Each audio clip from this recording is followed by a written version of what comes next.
यह Bible in one year का हिंदी प्रकरण है। 15वां दिन। परमेश्वर न्यायी और दयावंत हैं।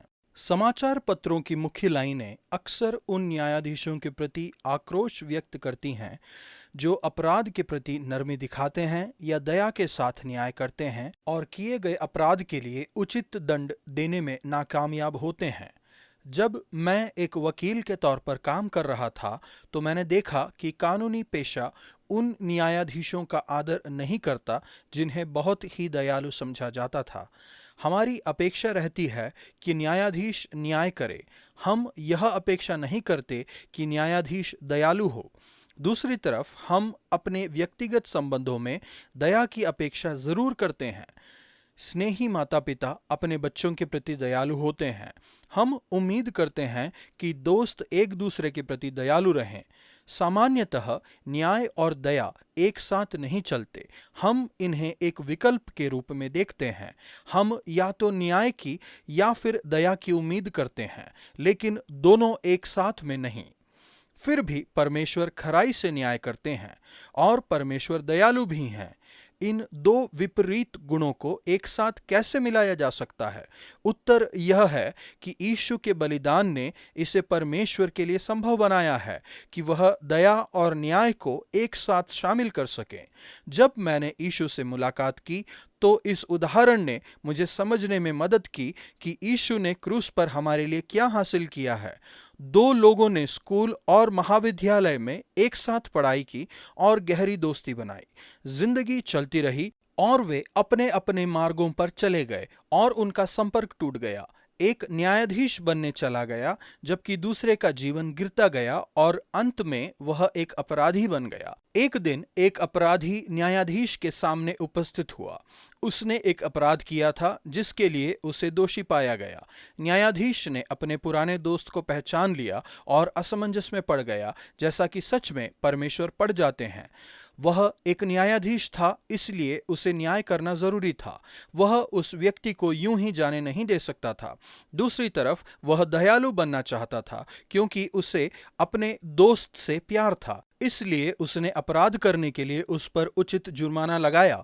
यह न्याय था। फिर वह न्यायाधीश की अपनी पदवी से नीचे आया और जुर्माने की राशि का एक चेक लिख कर दे दिया, यह कहते हुए कि वह उसकी तरफ से जुर्माना भरेगा। यह दया, प्रेम और बलिदान था। यह वर्णन ठीक वैसा नहीं है। हमारा अपराध इससे भी बुरा था और हमें दंड के रूप में मृत्यु का सामना करना पड़ता। पर यह संबंध और भी करीब है। इस संसार के माता पिता अपने बच्चों से जितना प्रेम करते हैं, उससे कहीं ज्यादा स्वर्ग के आपके पिता आपसे प्रेम करते हैं।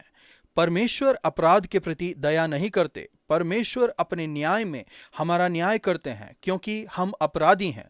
फिर वह अपनी दया और प्रेम में अपने पुत्र मसीह यीशु के रूप में नीचे आए और हमारे लिए वह दंड चुकाया क्रूस पर यीशु के बलिदान के द्वारा, क्योंकि परमेश्वर न्यायी और दयालु दोनों हैं। भजन संहिता 9 का 13 से 20। परमेश्वर के न्याय पर भरोसा करें। दाऊद जानता है कि परमेश्वर न्याय के परमेश्वर हैं। परमेश्वर अपने न्याय द्वारा जाने जाते हैं। वह दया के लिए भी पुकारता है, हे यहोवा मुझ पर अनुग्रह कर, ताकि मैं सियोन के फाटकों के पास तेरे सब गुणों का वर्णन करूं। इस भजन संहिता में न्याय पाने की इच्छा और दया पाने की इच्छा एक साथ होती है। दाऊद प्रार्थना करता है कि परमेश्वर उसके शत्रुओं का न्याय करने के द्वारा उस पर दया करे। उठ हे परमेश्वर, जातियों का न्याय तेरे सन्मुख किया जाए। कभी कभी हम न्याय को नकारात्मक रूप में सोचते हैं, मुख्यतः एक दंड के रूप में, लेकिन न्याय गंभीरतापूर्वक सकारात्मक भी है। इब्रानियों में न्याय के लिए शब्द मिशपात है, जो चीजों को खराई से समझने के बारे में है। परमेश्वर के न्याय के कारण दाऊद को विश्वास था कि दरिद्र लोग अनंत काल तक बिसरे हुए न रहेंगे और न तो नम्र लोगों की आशा सर्वदा के लिए नाश होगी। प्रभु, आपका धन्यवाद कि आप न्यायी परमेश्वर हैं। आपका धन्यवाद कि एक दिन आप Syria, Iraq, Iran, Afghanistan, Zimbabwe, Sudan, दक्षिण कोरिया, इरिट्रिया और अन्य स्थानों का न्याय करेंगे जहां आजकल हमारी दुनिया में अन्याय हो रहा है। आपका धन्यवाद कि एक दिन जरूरतमंदों और दलित लोगों का न्याय किया जाएगा। नया नियम, मत्ती 12 का 1 से 21 तक। यीशु की दया प्राप्त कीजिए। कभी कभी हम पार्सल पर इन शब्दों को चिपकाकर भेजते हैं, नाजुक, सावधानी से हैंडल करें। क्या कभी आपने खुद के लिए इन स्टिकर्स की जरूरत महसूस की है? यीशु ने फरीसियों के विधिपरायणता का सरासर विरोध किया। होशे की भविष्यवाणी का उद्धरण और इसका पूरा होना, मैं दया से प्रसन्न हूं, बलिदान से नहीं। न्याय और विधिपरायणता एक ही नहीं है, वे बिल्कुल विपरीत हो सकते हैं। यीशु ने सबत के दिन एक व्यक्ति को चंगा करके फरीसियों के विधिपरायणता के नियम को तोड़ा, जो कि दया, प्रेम और करुणा का महान कार्य था। यीशु न्याय और दया को एक साथ लाते हैं। उन्होंने अन्य जातियों के प्रति परमेश्वर का न्याय लाने के द्वारा पुराने नियम के सभी वायदों को पूरा किया। यहाँ मत्ती यशायाह की भविष्यवाणी का उद्धरण करता है, जिसे यीशु ने पूरा किया। वह अन्य जातियों को न्याय का समाचार देगा और न्याय को प्रबल कराएगा। फिर भी वह दया, प्रेम और करुणा से भरे हुए हैं। वह कुचले हुए सरकंडे को न तोड़ेगा और धुआं देती हुई बत्ती को न बुझाएगा।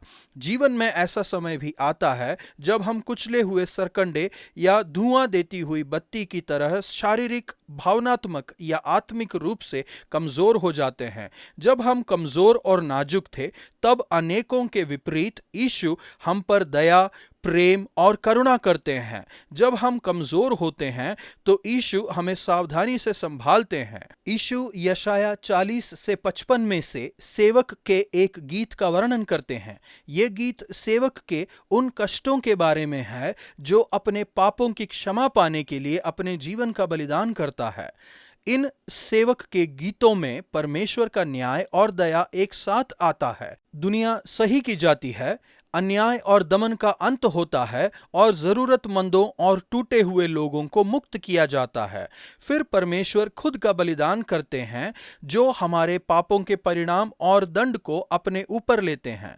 परमेश्वर के न्याय द्वारा कुचले जाने के बजाय आपको इससे आजाद किया गया है। क्रूस पर दया और न्याय एक साथ मिलते हैं। यीशु, आपका धन्यवाद कि आप एक पीड़ित सेवक के रूप में आए। आपका धन्यवाद कि क्रूस पर बलिदान के द्वारा आपने दया और न्याय को एक साथ मिलाया। पुराना नियम, उत्पत्ति 31 का 55। परमेश्वर के बलिदान में आनंद मनाएं।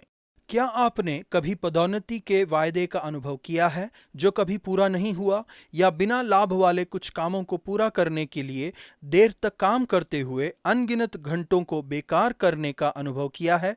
क्या आप कभी ईर्ष्या, गलत दोष या पूरी तरह से छल कपट का शिकार हुए हैं? इस पद्यांश में हमारे दैनिक जीवन को समझाया गया है। हमारे हर दिन की व्याकुलता और दुख की स्थिति में यह जानना आश्वासन प्रदान करता है कि प्रभु का शब्द हमेशा अंतिम है। इस पद्यांश में हम एक खराबी देखते हैं जो कि एक पारिवारिक व्यवसाय में थी। शायद लाबान ने अपने दामाद का फायदा उठाया था। अवश्य ही याकूब को लगा कि उसकी सद्भावना का फायदा उठाया गया है। उसने महसूस किया कि लाबान का व्यवहार ऐसा नहीं है जैसा कि पहले था। उसने अपने काम में 100% प्रयास किया था। उसने अपनी पूरी सामर्थ्य से काम किया था। मैंने तुम्हारे पिता की सेवा पूरी सामर्थ्य से की है। याकूब की नौकरी करने की शर्त काफी सख्त थी। उसका ससुर एक निर्दयी मालिक था। चोरी या अपघात की वजह से हुए किसी भी नुकसान की भरपाई याकूब को ही करनी पड़ती थी। उसके काम करने की स्थिति बहुत ही असंतोषजनक थी। इसके अलावा उसे लगा कि उसके साथ छल किया गया है। ऐसा प्रतीत होता है कि लाबान ने उसकी मजदूरी बढ़ाने के बजाय 10 बार कम कर दी थी। राहेल और लिया को लगा कि उनका कुछ अंश नहीं बचा है। उन्हें याकूब को बेच दिया गया और फिर उन्होंने देखा कि उनके पिता उनके पति की सफलता से ईर्ष्या करते हैं। यह साफ जाहिर है कि उन्होंने लाबान के प्रति नाराजगी महसूस की। फिर भी उनकी प्रतिक्रिया बहुत कृपापूर्ण नहीं थी। जब लाबान काम पर गया था, वे सभी भाग गए। उन्होंने उसे अपने बच्चों और नाती पोतों को अलविदा कहने का मौका भी नहीं दिया। इन सब के अलावा किसी अबोध्य कारण से राहेल ने अपने पति को बिना बताए अपने पिता के घर में चोरी की। इन सब के बावजूद परमेश्वर याकूब को आशीष देते हैं, परंतु परमेश्वर ने उनको लाबान को मेरी हानि करने नहीं दिया। पद 7, वह लाबान से ज्यादा समृद्ध हो गया। परमेश्वर ने ही याकूब को इसहाक के घर वापस जाने के लिए कहा था और उससे वादा किया था कि मैं तुम्हारे संग रहूंगा। हालांकि याकूब सही कार्य कर रहा था, लेकिन जिस तरह से वह कर रहा था वह सही नहीं था। फिर भी परमेश्वर ने सपने में लाबान से उसकी तरफ से बात की, लेकिन इसके लिए शायद याकूब को खाली हाथ भेजना पड़ा होता। अंत में उन्होंने संतोषजनक समझौता किया। इस पद्यांश के बीच में हम आने वाले समय का पूर्वाभास देखते हैं।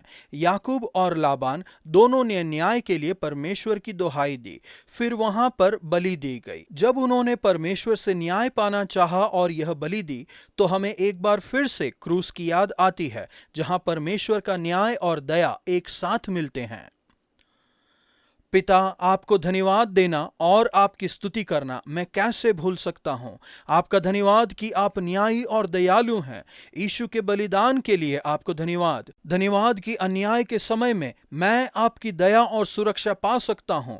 जैसे आप मुझ पर दयालु हैं, वैसे ही मुझे भी दयालु बनने में मेरी मदद कीजिए।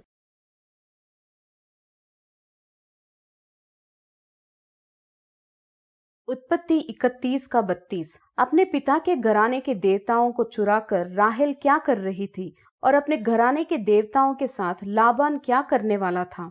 उनके दूसरे देवता थे और राहेल ने उसे चुराया था, झूठ बोला और अपने पिता का अपमान किया। इसमें कोई शक नहीं कि परमेश्वर को 10 आज्ञाएं देना जरूरी था। आज का वचन, हे यहोवा, मुझ पर अनुग्रह कर, तू जो मुझे मृत्यु के फाटकों के पास से उठाता है, मेरे दुख को देख जो मेरे बैरी मुझे दे रहे हैं, ताकि मैं सिय्योन के फाटकों के पास तेरे सब गुणों का वर्णन करूं और तेरे किए हुए उद्धार से मगन होऊं। भजन संहिता 9 का 13 और 14।